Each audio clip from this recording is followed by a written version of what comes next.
Not sure if many of you know, but we do have a virtual tier within the Design Coven virtual pro member tier, which includes 3 virtual meetings a month where we set intentions. We do group coaching. So bring all your questions. We answer those questions and you get to learn from other people going through the same struggles as you. We also do a business practice meeting. So we'll have somebody on to share a business practice that we can all benefit from.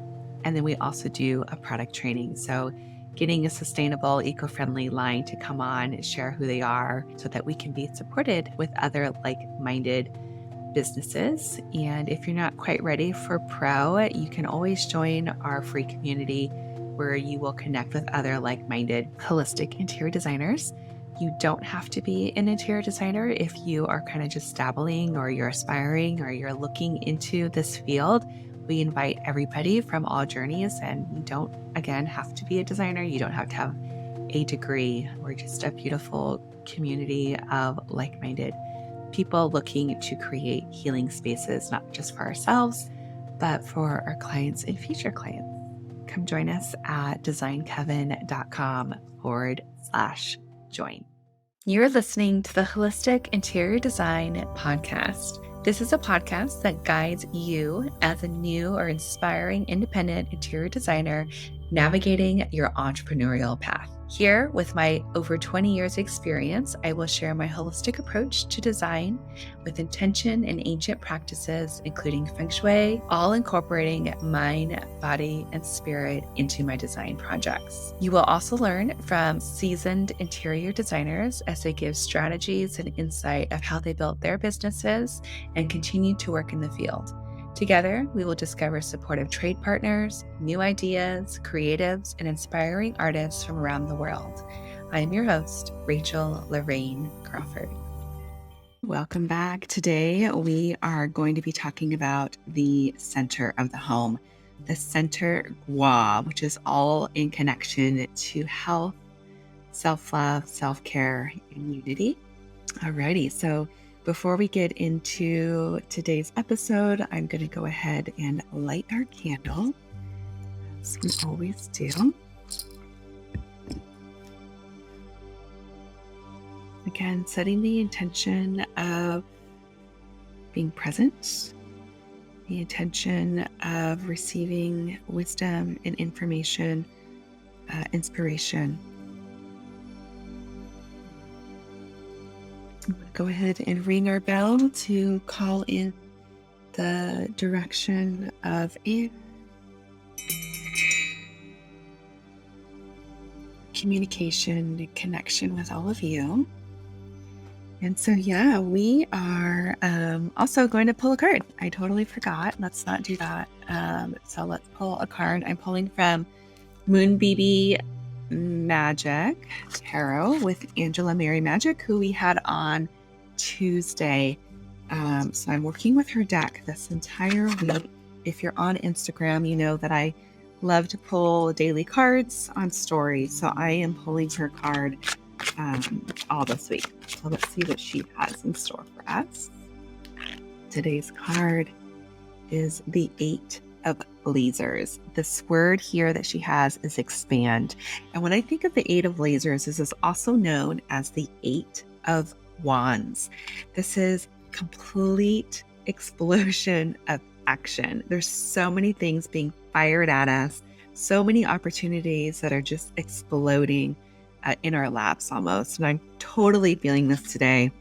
I came up with this idea of that bewitching mentorship for those of you that are wanting more, wanting to learn how to incorporate magic into your design business.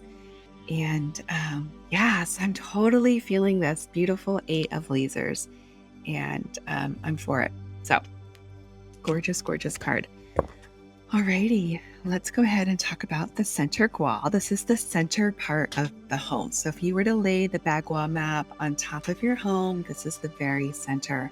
And Angela Mary Magick is so lucky to have her kitchen as her centerpiece of her home, because that's the hub. That's the space of health. That's the space of wellness.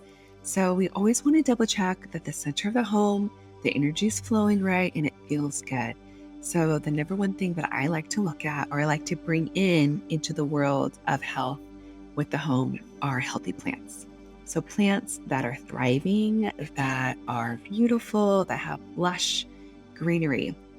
And if you look in your home and you've got plants that are looking a little sickly, or they're dried up, or they're just not quite right, I would give them special care.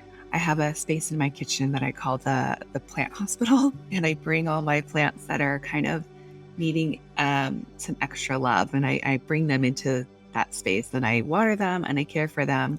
I shower them a little bit with some Reiki, put them in the sun, and that's kind of where they go for healing. My plant hospital at my kitchen sink. So this is also a beautiful space if you don't have a green thumb and you do want to bring in plant medicine, to bring in some fresh flowers.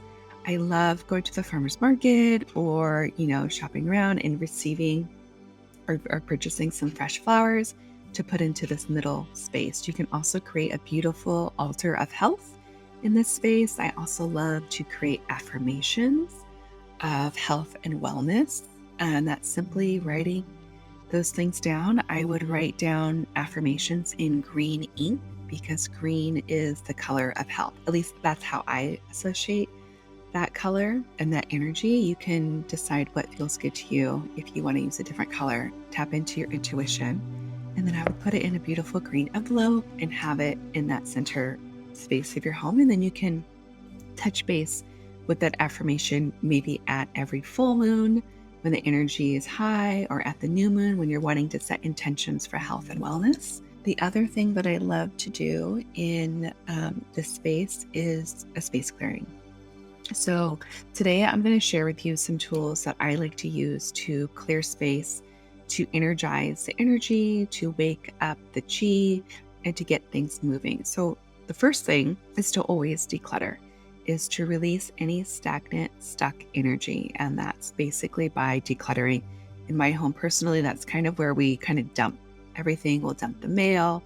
So trying to get organized with that. I do have issues with clutter in that sense. So I'm constantly trying to keep that clean. So you want to declutter, release anything that you're no longer using or that you aren't in love with. And then you're going to want to open up all the windows, open up your front door, let that beautiful chi energy come into your home. Again, you're going to check to make sure things are in working order, the light bulbs are not burnt out, fix any leaks, any of that. And then the other thing too I love is making sure the windows are cleaner and clear. Having clean windows is beautiful. Okay, so you're going to open up all the windows, you're going to open up the doors, and then I would invite you to sit in the center of the home, connect to the home, see what's there. You might want to pull a card. I love pulling tarot cards or an oracle card to see what is the energy that the home wants to share with us at that moment. And then you're just going to sit and listen. If there's anything that the home is calling for or requesting of you, you pay attention to that, write it down. And then I like to create an incense, or burning some herbs. And incense making to me is magical and fun. I make my own incense with different herbs that correspond to different energies. I incorporate essential oils. I love putting in the secret ingredient of honey. That just makes it very sticky and just has the energy of the bees and their connection to nature. I like to infuse Reiki into my incenses and setting the intention of what the incense is going to do for you, and just really being intentional about it. And with that, it's a loose incense that I like to make, and I will put that over a charcoal disc. Then I'll walk around the home, just waffling the air of the smoke from the incense. I'll use a feather to move that around, or you can simply use your hands. You don't need a lot of fancy tools. Another herb that I like to burn is rosemary. So I'll use rosemary to protect the home, to purify and clear the home. I suggest using herbs that are in your lineage, that you feel connected to. And the other herb that I like to use is actually laurel or bay leaf.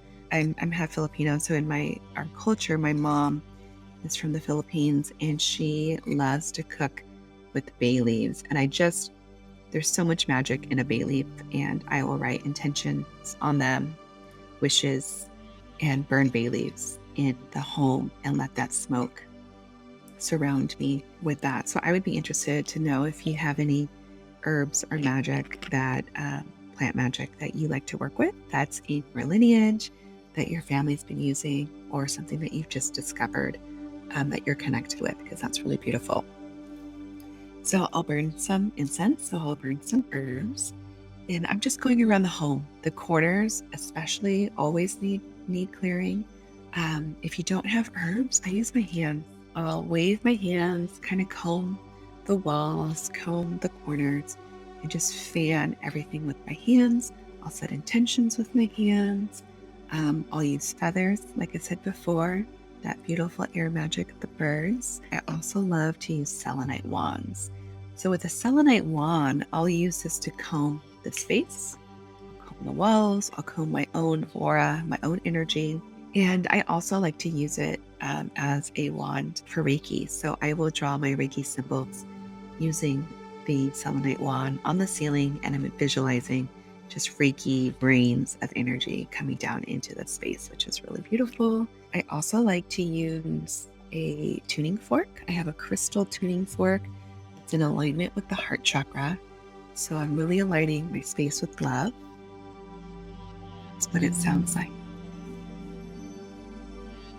Get that tuning fork, just that vibration of heart chakra surrounds me, surrounds my home. And I just, again, I'm using the wand, just sharing the energy into the space. I'll also use singing bowls. I'll go around the home and I will just sing that bowl as I walk through the space, visioning, releasing, setting the intention of what I want to bring in. I'll bring crystals in, create a beautiful altar space. For the crystals, I might make a crystal grid with the intention of clearing and grounding. So that's another tool that I will use to release any energies and to bring them forward. Before I do a clearing, I'm always writing down the intention of what needs to be released, and then writing the intention of what needs to, or what I would like to have come into the home. So we're creating a energy stream of releasing and receiving. And I'll light a candle, to set that intention, just like I did today when we opened Circle, or we opened our space here today. If you are feeling intimidated by that, you can always hire a practitioner to come in and help you with the clearing. I do virtual space clearings as well as in-person space clearings, and I'll put the link to where you can sign up for one of those. I just love teaching about clearings. Oh, the other thing I have is a beautiful bell that I had in Bali, and it's a bell for holding sacred space.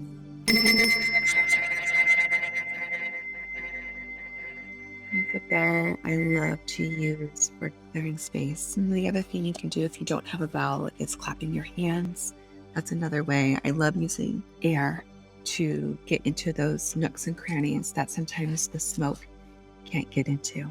Alrighty, well, that is today's episode on the center of the home, connecting with wellness, health, self-care. This, again, a beautiful space for doing clearing, setting intentions for health, writing affirmations, and just making sure that the plants in your home are connected with that beautiful health energy and keeping it nice and bright and healthy. Until next time, take care and have a beautiful, beautiful day. You've been listening to the Holistic Interior Design Podcast. If it's one that you have been enjoying, please share with anyone else that you think can benefit from this knowledge, and leave us a 5-star review that helps us get seen and found by other new and aspiring interior designers. And if you're looking for mentorship, I invite you to join our club here at the Design Coven. It's a bridge between school and real life interior design. We get in much deeper there. We have virtual and in-person event. So everyone is welcome. You don't need to have a design degree to be part of it, just an interest in holistic interior design. I also want to thank our editor, Marcy Ferry, and lastly, Kinseth Thibodeau, who is our music composer. Until next time, be well, and we will see each other soon.